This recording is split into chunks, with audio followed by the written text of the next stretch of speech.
Hema committee report പുറത്തു വന്നതോടെ പ്രമുഖരെല്ലാം അമ്പരപ്പിലാണ്.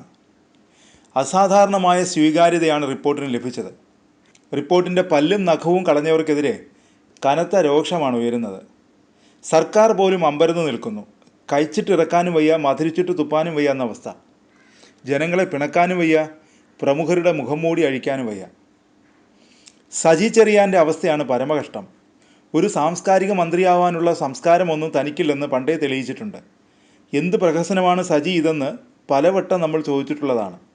സംസ്കാരം മാത്രമല്ല, സിനിമ കൂടി ഭരിക്കുന്ന മന്ത്രിയാണ് അദ്ദേഹം. ഹേമ കമ്മിറ്റി റിപ്പോർട്ടിന് പിന്നാലെ മന്ത്രി പുലമ്പുന്ന വിഡിതങ്ങൾ കേട്ട് ആളുകൾ വീണ്ടും ചോദിക്കുന്നു, എന്ത് പ്രഹസനമാണിത്? റിപ്പോർട്ട് പുറത്തു വന്നതിന് പിന്നാലെ ആരോപണങ്ങളുടെ പൂരക്കളിയാണ്. വരുന്നവരും പോകുന്നവരുമൊക്കെ ഇപ്പോൾ ആരോപണമായി രംഗത്തുണ്ട്. ഒരു ഭാഗം പുറത്തു വന്നപ്പോഴേ ഇങ്ങനെ, ഇപ്പോൾ പിന്നെ റിപ്പോർട്ടിൻ്റെ പ്രധാന ഭാഗം എങ്ങാനും പുറത്തു വന്നിരുന്നെങ്കിലോ, എന്താകും പുകിലെന്ന് ചോദിക്കുന്നവരുണ്ട്. പണ്ടെങ്ങോ നടന്ന സംഭവങ്ങൾ പോലും കുത്തിപ്പൊക്കി ഇപ്പോൾ പലരും വരുന്നുണ്ട്. അങ്ങനെ കാടടച്ച് വെടിവെക്കുന്നത് കൊണ്ട് നിരപരാധികൾ വരെ പ്രതിക്കൂട്ടി നിൽക്കുന്ന അവസ്ഥയാണ്. മലയാള സിനിമ മൊത്തത്തിൽ കുഴപ്പത്തിലാണെന്ന് വരുത്തി തീർക്കുന്നതിനെ പ്രതിരോധിക്കാൻ താരസംഘടന അമ്മ രംഗത്തിറങ്ങിയിട്ടുണ്ടെങ്കിലും വേറിട്ട ശബ്ദമായി ജഗദീഷും അൻസിബയും ഒക്കെ രംഗത്ത് വന്നിട്ടുണ്ട്. ഈ സാഹചര്യത്തിൽ പല കാര്യങ്ങളും കുത്തിപ്പൊക്കി നിരവധി പേർ രംഗത്ത് വന്നിട്ടുണ്ട്. ഒരു തമാശയുടെ കാര്യമാണ് പറയുന്നത്.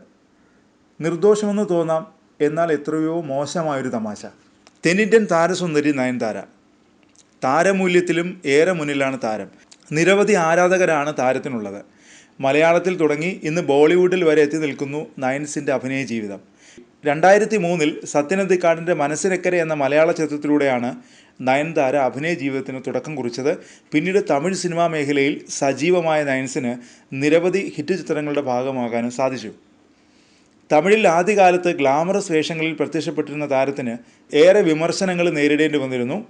അക്കാലത്ത് നയൻസിനെ കടുത്ത ഭാഷയിൽ വിമർശിച്ചവരുടെ കൂട്ടത്തിൽ മലയാളികളുടെ പ്രിയ നടൻ ജഗതി ശ്രീകുമാറും ഉണ്ടായിരുന്നു. ഒരു കോളേജിൽ പരിപാടിയിൽ അതിഥിയായി എത്തിയപ്പോഴായിരുന്നു സംഭവം നടന്നത്. വിദ്യാർത്ഥികളുടെ ആവശ്യപ്രകാരം മോഹൻലാലിനെയും മമ്മൂട്ടിയെയും പറ്റി അഭിപ്രായം പറഞ്ഞ ജഗതി ഇരുവരെയും വാനോളം പുകഴ്ത്തി. തുടർന്ന് നയൻതാരയെക്കുറിച്ച് നടത്തിയ അഭിപ്രായമാണ് ഇപ്പോൾ വൈറലാകുന്നത്. ഒരു സുന്ദരി ജീവിക്കാൻ വേണ്ടി സിനിമയിൽ വന്നു, കേരളത്തിലാണേൽ സാരി ഉടുക്കും, കേരളം വിട്ടാൽ ജെട്ടിയിടും എന്നായിരുന്നു ജഗതിയുടെ മറുപടി. അന്ന് വേദിയിലുണ്ടായിരുന്നവരെല്ലാം പൊട്ടിച്ചിരിക്കുകയാണുണ്ടായത്. പലപ്പോഴും പൊതുവേദികളിൽ ജഗതി പരിധി വിട്ട് സംസാരിക്കാറുണ്ട്. ഒരിക്കൽ അവതാരക രഞ്ജിനി ഹരിദാസിനെ അധിക്ഷേപിച്ച് സംസാരിച്ചിട്ടുണ്ട് ജഗതി ശ്രീകുമാർ. ഒരു റിയാലിറ്റി ഷോയുടെ ഗ്രാൻഡ് ഫിനാലേക്ക് മുഖ്യ അതിഥിയായി എത്തിയതായിരുന്നു അദ്ദേഹം. വേദിയിൽ വെച്ച് രഞ്ജിനിയെ അപമാനിച്ച് നടൻ സംസാരിച്ചു. തന്നെ അധിക്ഷേപിച്ചതിൽ വിമർശനം അറിയിച്ചുകൊണ്ട് രഞ്ജിനി ഹരിദാസ് ജഗതിക്ക് കത്തയച്ചതും കേരളം കണ്ടതാണ്. ഒറ്റനോട്ടത്തിൽ ജഗതിയുടെ കോമഡി നിർദോഷമെന്ന് തോന്നും. പക്ഷെ ഒന്ന് ചിന്തിച്ചു നോക്കൂ, എന്തൊരു വൃത്തികെട്ട കോമഡിയാണത്! എന്തൊരു അരാഷ്ട്രീയമാണ് മലയാളി ബഹുമാനിക്കുന്ന നടൻ പറഞ്ഞത്!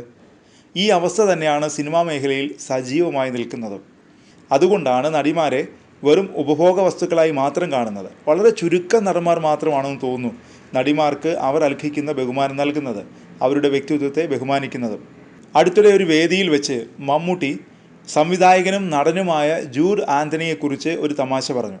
മമ്മൂട്ടി പറഞ്ഞത് ബോഡി ഷെയ്മിംഗ് ആണെന്നും പറയാൻ പാടില്ലാത്തതാണെന്നും വിമർശനം ഉയർന്നതോടെ പരാമർശത്തിൽ മമ്മൂട്ടി മാപ്പ് പറഞ്ഞു. അതാണ് നിലപാട്, അതാവണം നിലപാട്. അല്ലാതെ മലയാള സിനിമയിലെ പഴയ SFI സിംഹമായ രഞ്ജിത്തിനെ പോലെ വീണെടുത്ത് കിടന്ന് ഉരുളരുത്. അതുകൊണ്ടാണ് ഹേമ കമ്മിറ്റി റിപ്പോർട്ട് ചരിത്രപരമാകുന്നത്. തിരുത്തലുകൾ ഇവിടെ നിന്ന് തുടങ്ങാം.